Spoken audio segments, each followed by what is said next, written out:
to speak. I am again on a nature walk, and it's good to be back. Had a couple projects I was working on, so now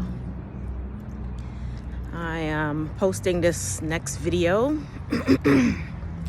Let's talk about two things briefly. First, just a reminder that we're still in the month of May, Mental Health Awareness Month. So continue to be mindful of the state of your own mental health, as well as your loved ones, friends, and colleagues. So we must do our due diligence to ensure that we are safe and to ensure the safety of those around us. And so, if you watched any of my previous videos, you know I tend to speak a lot about self-care and creating some boundaries and standing in your power. And with that, it also means that taking into account your mental health, minimizing stress, anxiety, aggravation, anything that doesn't serve you, minimize it. There's no foolproof or guaranteed mechanism for eliminating it completely, because as long as we're in this life, on this planet, there will be circumstances and situations that come at us that, you know, may be a trigger for stress or what have you. But, you know, there's ways to overcome that as well. The second thing I wanted to also add to that is that I recently was on a panel with Dr. Kimani Norrington-Sands.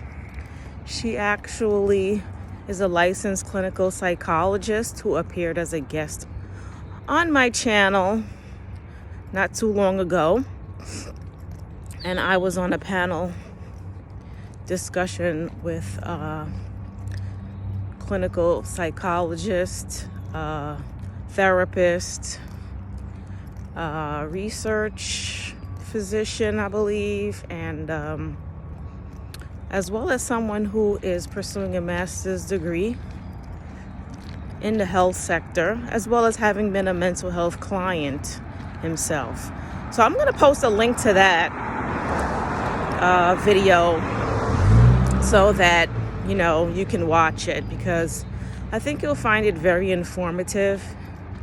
And the fact that it was multidisciplinary, I really appreciated that, because oftentimes as healthcare providers and healers, we find ourselves working in silos where we don't have conversations about the toxicity that we face in our work environments, but also, you know, particularly as healers of color, oftentimes, you know, we may find ourselves being minimized or excluded in our workplaces, as well as lacking the resources for the population that we're expected to serve. So, you know, that can additionally add stress to an already difficult role that we have. So take a look in the description and you'll find a link for that conversation as well. Now, back to something I spoke about before. As many of you may have already heard, that the nurse, I believe her name was Rodonda Voigt. So apparently she wasn't given any jail time. This is the nurse that was convicted after the patient died because she gave the patient the wrong medication during a diagnostic procedure that was supposed to be a sedative, but what happened ultimately was that the patient died because it was the wrong medication. That case you can read about if you didn't know about it already. But Her sentencing was 3 years probation. And of course, she also did lose her nursing license. So that's very sad because she would need to now look into having a new line of work when she does decide to return to work.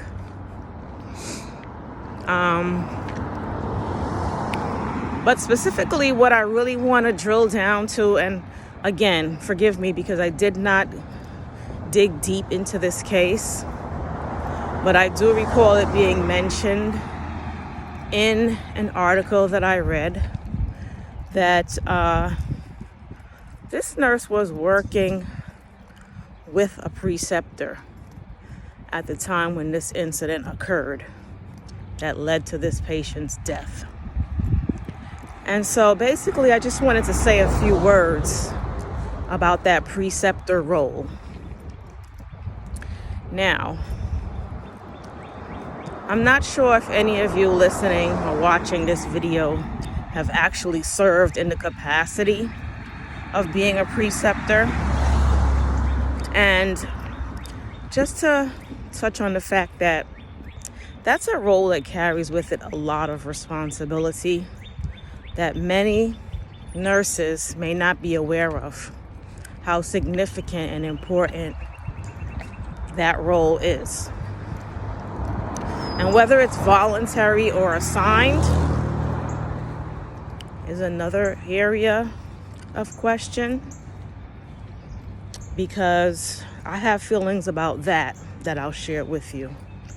Number one, I don't feel that preceptor role should be assigned, regardless of the need or the degree of experience that the preceptor would have. And my reason, and it should be, and in fact it should be voluntary, okay? A person who desires to be a preceptor, it should be voluntary. It should definitely be a nurse with, I would say, about at least 3 to 5 years of experience just to start, because a preceptor needs to know what they're doing before they can begin to guide and instruct anyone else. Okay? Again, these are my opinions, so just work with me and I'll explain why. So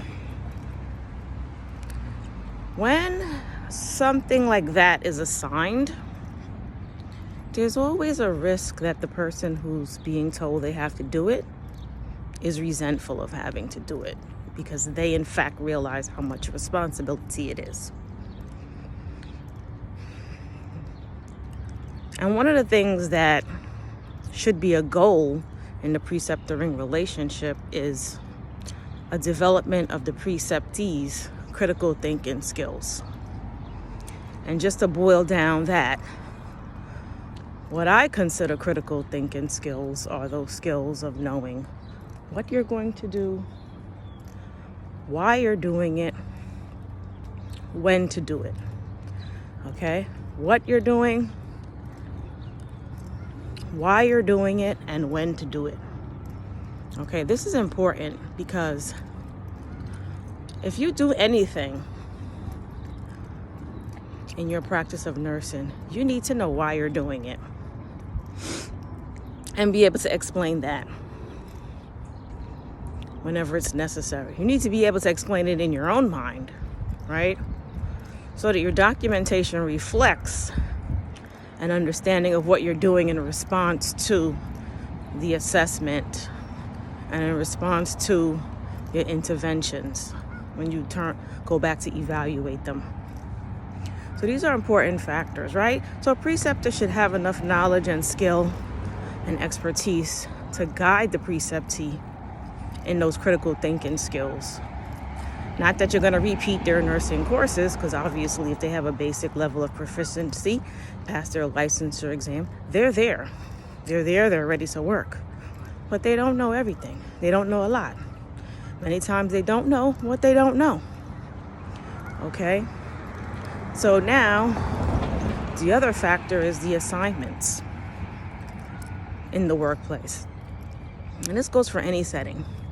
If someone is going to be assigned as a preceptor, they need to be given relief from their full burden of duties, whatever the environment is. So we're talking acute care, long-term care, home care, managed care, in-person, in-house, remote, whatever circumstances you're working in. There needs to be an adjustment of the assignment. And yet so many people, because it's cruel and inhumane punishment to think that a person could carry their full assignment of work and still be a preceptor. Okay? And anybody who is in the position of being a preceptor and not having their assignment adjusted accordingly to manage the needs of the person that they're precepting needs to speak up about that, because that would be unacceptable. Okay?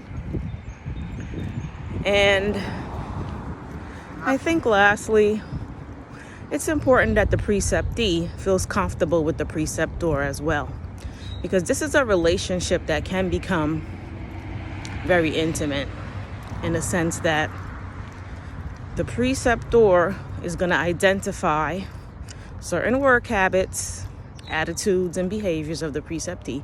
And it goes both ways. The preceptee may look at a preceptor and think, well, they're doing things totally different than how I learned it in nursing school or in my orientation or even in my previous experience. And they need to feel comfortable enough to question each other respectfully, without judgment, right? So that relationship needs to be one of trust and safety, wherein I can question you, you can question me, we can come to an understanding, and anything we don't agree upon or see eye to eye upon, we have a third party, which more than likely would be our manager, to look at the situation objectively and give us further guidance to avoid any ruffles or confusion about what needs to be done and what information needs to be relayed. So those are just a few basic things about being a preceptor. And understand that the person is working as well under your direction. So as a licensed clinician as well in the preceptor role, you have a responsibility to be given right guidance and checking things out for yourself and letting your preceptor know, hey, your preceptee, no. Hey, no question is too small. No question is stupid. You know, every question is relevant, because if you're not sure about something and you take action with uncertainty, that can prove to be catastrophic. And then we're both held in the hot water bath. So let's think about that. Let's use sound judgment. Let's be prudent. Let's consider the risks that are involved in this aspect of work and take it seriously. Okay? And again, if it's not something that you feel like you can do or you don't really want to do it, respectfully decline. Because no one can force you to be a preceptor when you choose not to be. Okay? I just want to make that very clear so that, there's no misunderstanding and you don't feel compelled to do something you don't feel prepared to do, you don't feel comfortable to do, or you're not being relieved of your own assigned duties sufficiently for the precepting assignment to be successful on both sides. Okay? So just a few words on that. I will leave you now to continue my walk. It was a pleasure spending a little bit of time with you again, and I hope to see you again soon. Actually, I will. I shouldn't say I hope. I will see you again soon, because I'm going to have some more videos coming out perhaps with some different topics. I'm not sure yet what the focus will be on, but we'll see what's buzzing in nursing world and what comes in on the comments that can be responded to.